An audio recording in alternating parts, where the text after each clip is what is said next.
Hey, what's up, universe? Sorry. So I'm in my hotel room. I've been in here for a little bit, just kind of chilling out. So I'm super grateful for being able to check in early. Thank you, universe. Couple of things real quick, number related. It's kind of funny.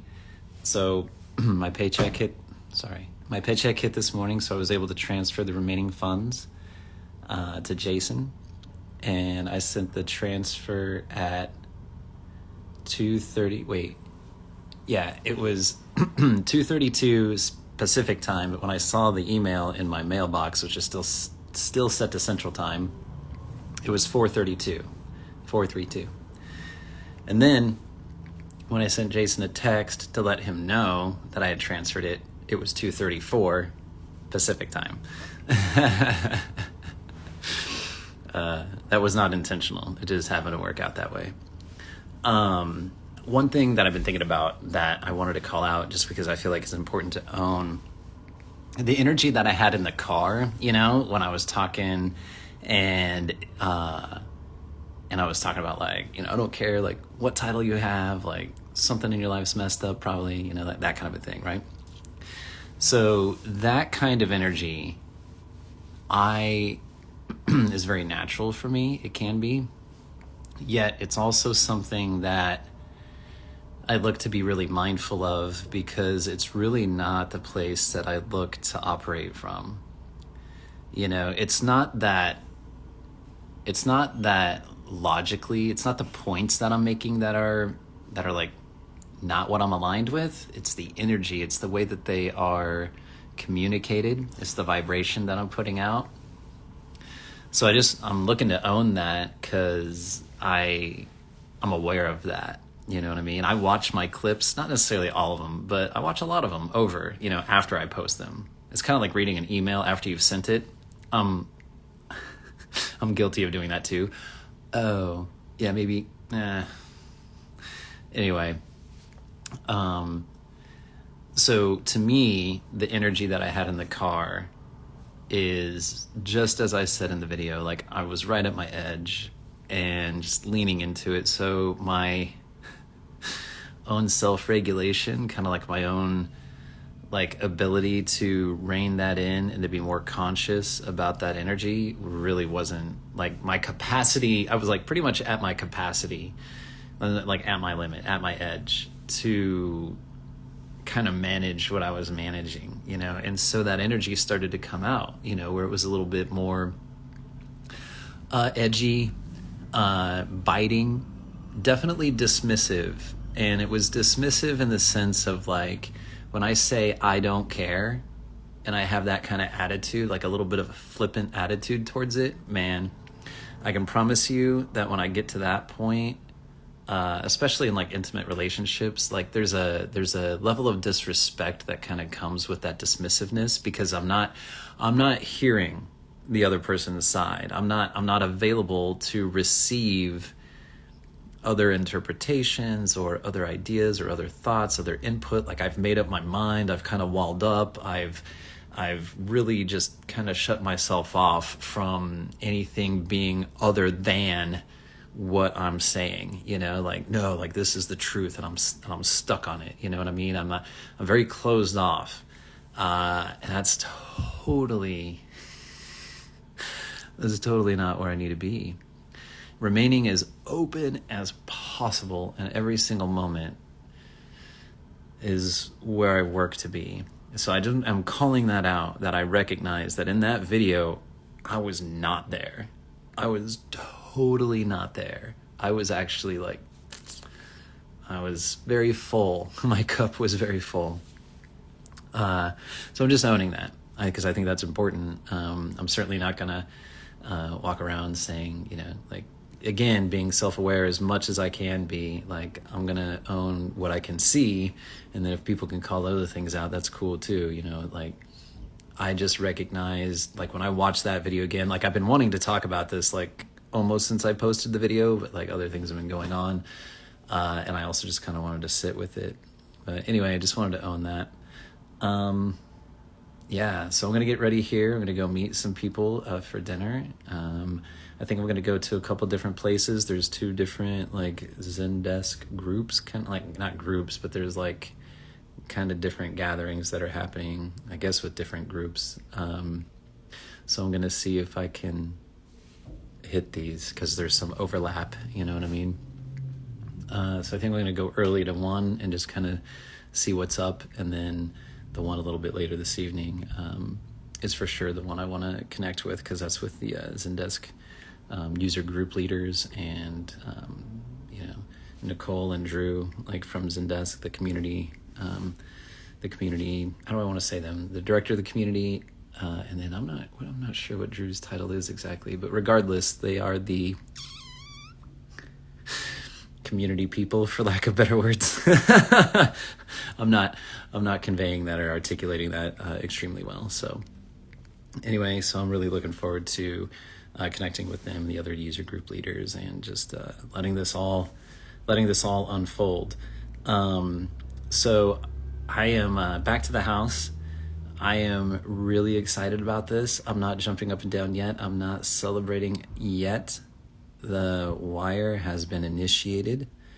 It should totally go through tomorrow. It'll go through tomorrow.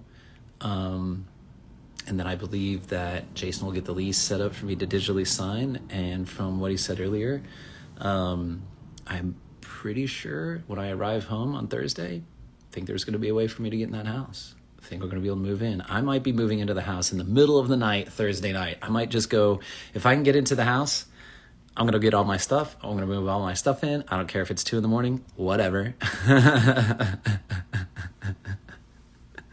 And it's going to be amazing. Once that is done, then I'll celebrate. Another thing I want to note about this, getting into the house is like getting to the top of Everest. You know what I mean? Okay, you've made it. I've made it to the top. I'm making it to the top. Like I'm like right there at the peak, very close to the peak. I still have to get down the other side of the mountain. I still have to make it back home. You know what I mean? Like just because I made it to the top of Everest doesn't mean, like, there's coming back down too. Surviving the trip up is one part of the equation. Surviving the trip down, that's the other part of the equation. So I'm keenly aware that getting into the house is only one part of this equation.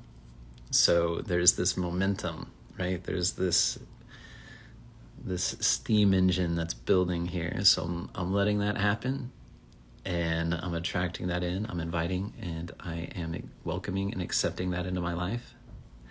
So I am excited, and I'm super grateful about how things are unfolding. And the whole thing with like this morning and the paycheck is exactly like it's happened so many times for me, where I'm like, I don't know what else to do. I'm like, I've done everything I can think of. I've been being grateful. I've been praying. I feel like I'm in alignment with things, like, and I just, I do all my stuff, man. I do my process, and it's like, that's why it's a real stretch. It's not a joke to say that, because it like right up until like, I don't know what the fuck else is going to happen. And then it just click. And every single time I'm like,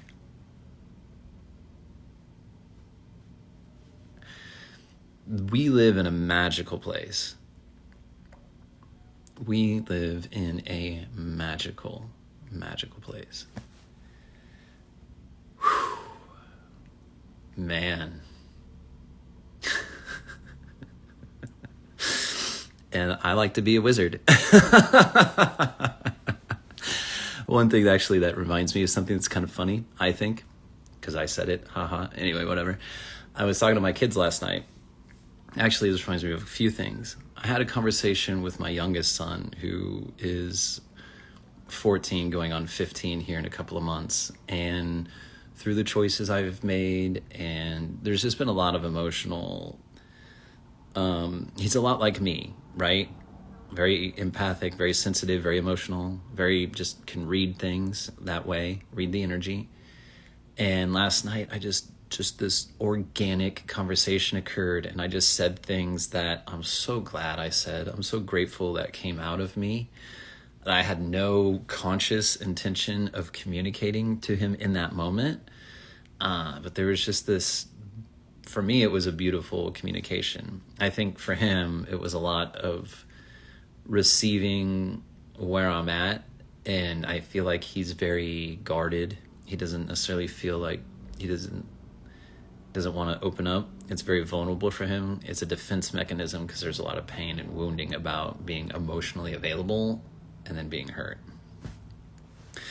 So the funny thing that I said towards the end of that conversation, and then I told my oldest son the same thing, is I was like, man, I was like, I feel like life is like any other system, And I said, I'm really good at figuring out the systems, And I was like, it takes me some time, but once I know a system, like I know the system, like in and out, like click, click, click, click, click, no problem. Like I become the expert. It just takes me to grow into that. Boom.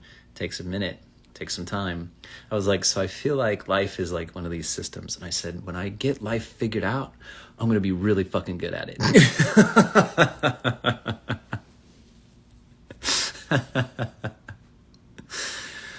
Hey, right? I guess join the club. I'm assuming that we're all in similar boats. We all, I don't know, maybe that's a projection, but I don't know. I feel like I'm probably not the only one in this boat. I kind of feel like there's other people figuring life out too. As a parent, let's be serious. No one knows what the hell they're doing as a parent. No one. This is why I call parenting the great human experiment. It is the greatest human experiment ever. Let's have a baby and okay, what now? Nobody knows. Lots of people have ideas. Lots of people have theories. There are things we do know. Yeah. But like there is no like one size fits all. There's no systematic, this is the best way. Like no, it simply does not exist. So it's a crapshoot. Because even with the stuff that you think is going to be good for one person isn't good for another. So even though people that are experts have ideas and theories and like data to support stuff, like this does not apply to everybody. So it's like, you still don't know. Your best laid intentions, man. You know what I mean? Best laid intentions. It's the great human experiment. And don't get me wrong, I cried last night, reflecting upon my relationship with my youngest son. So while I may jest, it's still a real thing, it can still pull on me emotionally, for sure. Anyway, I don't need to keep rambling. I appreciate you guys. Thank you for being here. Thank you for being with me so much. It's 3 p.m. So I'm going to go ahead and get ready, and I will talk to you guys later. All right, I love you. Bye.